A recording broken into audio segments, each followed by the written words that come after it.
Film शुरू होती है और हम आइरिस नाम की एक लड़की को देखते हैं जो इस टाइम अपने बिस्तर पर थी और किसी बात का दुख उसे काफी परेशान कर रहा था। अगली सुबह जब वो सोकर उठती है तो अपनी गाड़ी लेकर जंगल में आ गई। फिर वो जंगल से गुजरते हुए सबसे ऊंची पहाड़ी के ऊपर आ जाती है। यहाँ आकर हमें पता चला कि आइरिस का एक छोटा बेटा था। किसी वजह से अचानक उसकी मौत हो गई है, इसीलिए ही आइरिस आजकल इतनी दुखी रहती है। पर वो उसकी मौत का जिम्मेदार खुद को समझा करती, इसलिए अब वो चाहती है कि मैं भी इस दुनिया को छोड़कर अपने बेटे के पास चली जाऊं। यानी वो मरना चाहती थी खुद ही अपनी जान लेकर, इसलिए वो पहाड़ी के बिल्कुल किनारे पर आकर खड़ी हो गई। पर इससे पहले कुछ कर पाती तभी यहाँ रिचर्ड नाम का एक लड़का आ जाता है। उसकी हालत देखकर वो भी समझ गया कि ये अपनी जान लेने वाली है। तब आइरिस को रोकने के लिए वो उसे बात करने की कोशिश करता है। कहने लगा कि देखो मौसम कितना प्यारा है ना आज, हमें ऐसा मौसम रोज कहाँ देखने को मिलता है। इससे हमें अपनी जिंदगी की अहमियत का अंदाजा होना चाहिए कि हमारे पास जिंदगी है तो हम सब कुछ एंजॉय कर सकते हैं। आइरिस समझ गई। वो कहती है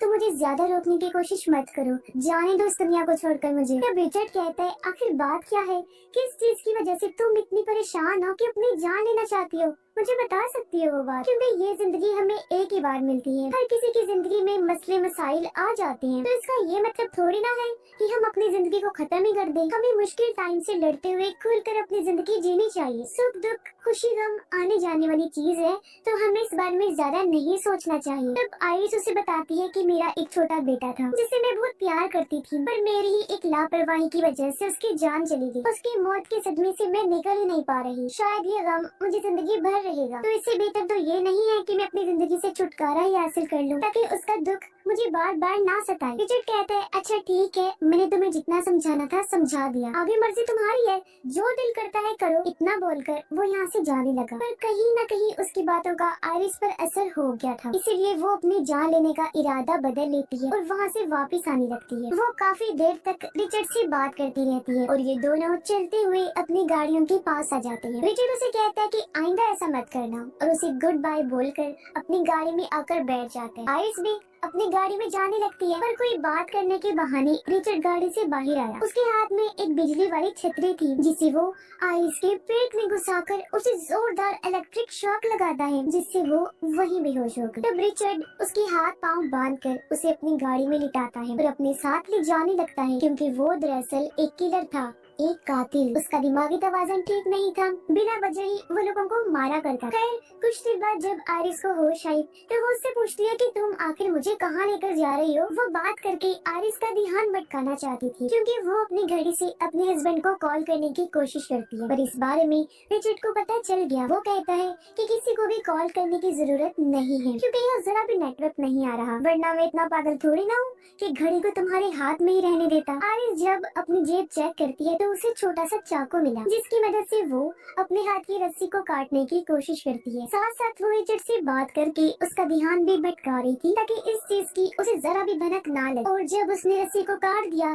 तो एकदम से वो रिचर्ड पर हमला कर देती है, जिससे इनकी गाड़ी का बैलेंस बिगड़ गया और वो एक पेड़ से जा टकराती है। इस एक्सीडेंट की वजह से दोनों को थोड़ी बहुत चोटें आती हैं। खुद को संभालने के बाद आइरिस पेड़ से उस पर हमला कर देती है। उसने जोरदार टांग मारी, जिससे रिचर्ड और आइरिस दोनों ही गाड़ी से बाहर जाके गिरते हैं। आइरिस बिना टाइम गवाए अपने पैरों की रस्सी काट देती है, पर इससे पहले भाग पाती उसके सामने रिचर्ड आ जाता है, जिस पर उसने चाकू तान दिया। वो कहता है मुझे पता था कि इस तरह की कोई चीज हो सकती है, इसलिए मैंने पहले से ही अपनी पूरी तैयारी कर ली। मैंने तुम्हें एक ऐसा इंजेक्शन लगा दिया है जिससे तुम्हारा पूरा जिस्म पैरालाइज हो जाएगा, मतलब कुछ घंटों के लिए तुम्हारा जिस्म काम करना बंद कर देगा। तुम्हारे पास सिर्फ 20 मिनट का टाइम है, तुम जो चाहे कर सकती हो, भाग कर अपनी जान बचा सकती हो, क्योंकि धीरे धीरे इंजेक्शन का असर होगा और जिस्म का एक एक हिस्सा पैरालाइज होना शुरू हो जाएगा। और ठीक 20 मिनट के बाद जब तुम अपना नाखून तक नहीं हिला पाओगी तो तुम एक जीती जागती लाश बन जाओगी और तुम्हारा 20 मिनट का टाइम शुरू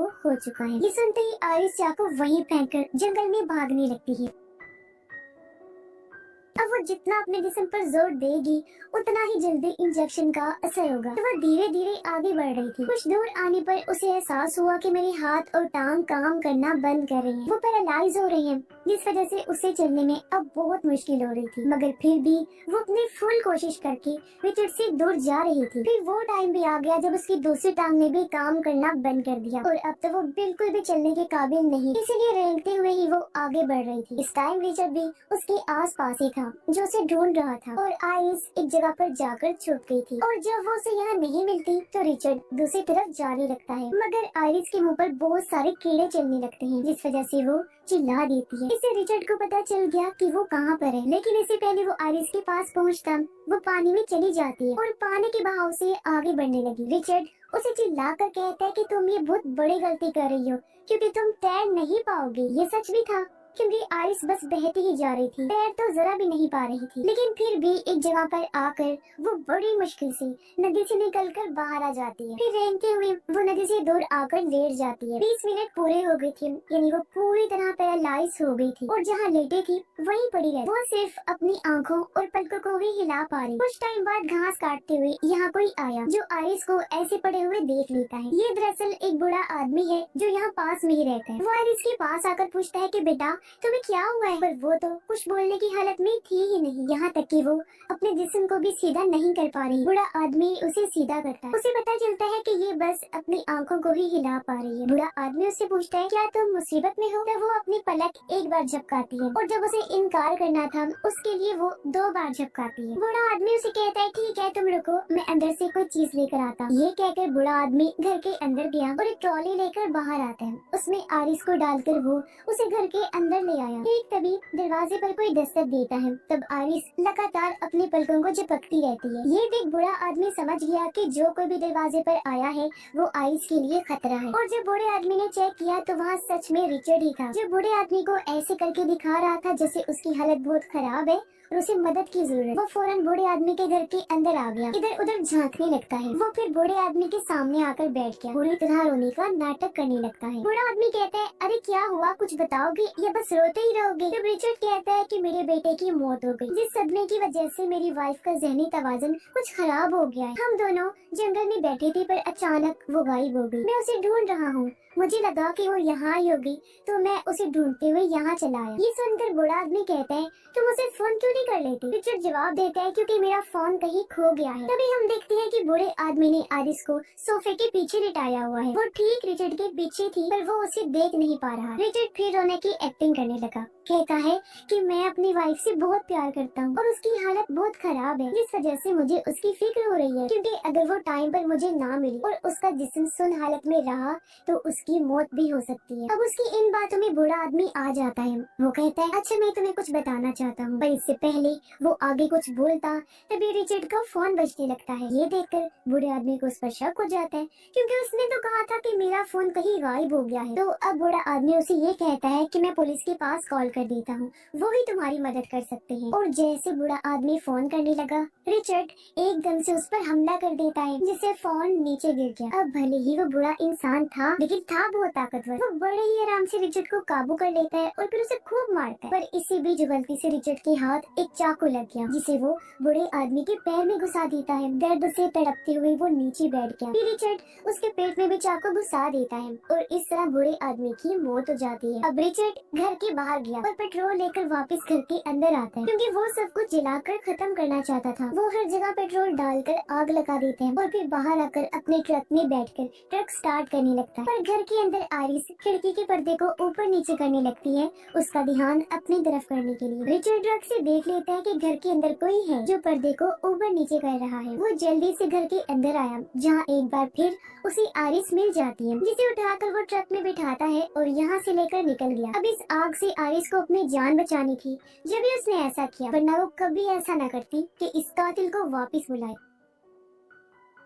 तभी रिचर्ड के पास किसी की कॉल आई। उसने जब कॉल उठाई तो ये उसकी बेटी थी। आइरिस को उसकी कॉल से पता चलता है कि रिचर्ड की वाइफ और एक बेटी भी है। वो कहती है पापा मैं मॉम के साथ आपके पास आ रही हूँ। रिचर्ड कहता है अभी मेरा काम पूरा नहीं हुआ तो मैं कुछ टाइम और अकेले रहना चाहता हूँ। ये सुन उसकी वाइफ कहती है बहुत रह लिए तुम अकेले, अब बस और रहने नहीं दूंगी, हम लोग आ रहे हैं। यानी कि अब रिचर्ड की वाइफ और बेटी उसके पास आ गई। अब पेट्रोल डलवाने के लिए वो एक पेट्रोल पंप पर रुक जाता है। आइरिस को ट्रक के अंदर ही छोड़कर वो शॉप पर गया कुछ सामान खरीदने के लिए। अब ट्रक में जब आइरिस अकेली थी तो वो अपनी सीट बेल्ट खोलने की कोशिश करती है, पर ऐसी हालत की वजह से वो ऐसा कर नहीं पाती। तभी ट्रक के पास एक छोटा लड़का आया जिसे देखकर आइरिस को अपने बेटे की याद आने लगती है। वो उसके साथ गुजारा गया टाइम याद करने लगी, पर तभी बच्चे की मॉम आकर उसे वहाँ से ले जाती है। तभी रिचर्ड रिचर्ड भी वापस आ गया और ट्रक को लेकर एक बार फिर आगे बढ़ जाता है। वो अपनी गाड़ी के पास आ गया क्योंकि वो अपनी गाड़ी को ठीक करना चाहता था। आरिस को ट्रक में ही छोड़कर वो अपनी गाड़ी ठीक करने उसके पास चला जाता है। इसी बीच उसने अपनी गाड़ी से एक और इंजेक्शन लिया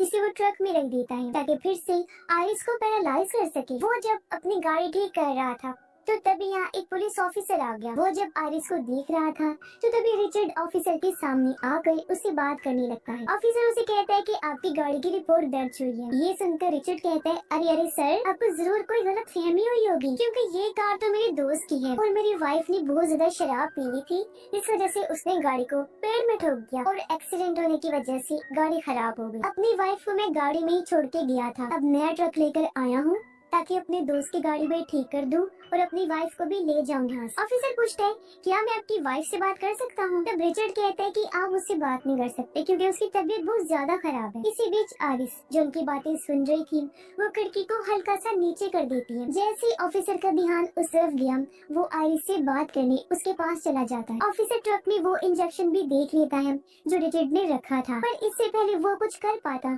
रिचर्ड उस पर हमला कर देता है। वो उसे फिर इतनी बुरी तरह मारता है कि ऑफिसर की वही मौत हो जाती है। फिर वो ऑफिसर की लाश को उसी की गाड़ी में रखकर पेट्रोल डालकर आग लगा देता है और इस तरह उसने ऑफिसर का काम तमाम कर दिया और एक बार फिर वो अपना ट्रक लेकर निकल जाता है। अब धीरे धीरे आरिस पर से पैरालाइज का असर खत्म हो रहा था और अब वो बोलने की हालत में आ चुकी थी। वो रिचर्ड को कहती है कि मैं जानती हूँ तुम्हारी वाइफ और एक बेटी है ना, जिससे तुम बहुत प्यार करती हो। अभी भी टाइम है, मैं तुमसे वादा करती हूँ कि किसी को कुछ भी नहीं बताऊंगी तुम्हारे बारे में। तुम मुझे रोड किनारे छोड़कर जा सकते हो और जाकर अपनी वाइफ और बेटी से मिल सकते हो। वो लोग तुमसे मिलने के लिए आ रहे हैं तो जाकर तुम्हें उनके साथ टाइम गुजारना चाहिए। वो तुम्हारी फैमिली है और सबसे जरूरी चीज फैमिली ही होती है। ये सारी बातें करके वो दरअसल आरिस को इमोशनल करना चाहती थी, पर वो जिस बात में नहीं आता और उसे एक जेल किनारे ले आया। कहता है कि ये हमारा आखिरी स्टॉप है। अब उस इंजेक्शन को आरिस ने ले लिया था जिससे वो रिचर्ड पर हमला कर देती है, पर वो इंजेक्शन को प्रेस करके लगा नहीं पाती, यानी कि रिचर्ड को कुछ नहीं हुआ, वो बच गया। तब रिचर्ड इंजेक्शन खुद में से निकाल कर फेंक देता है और कहता है कि तुम लूजर हो,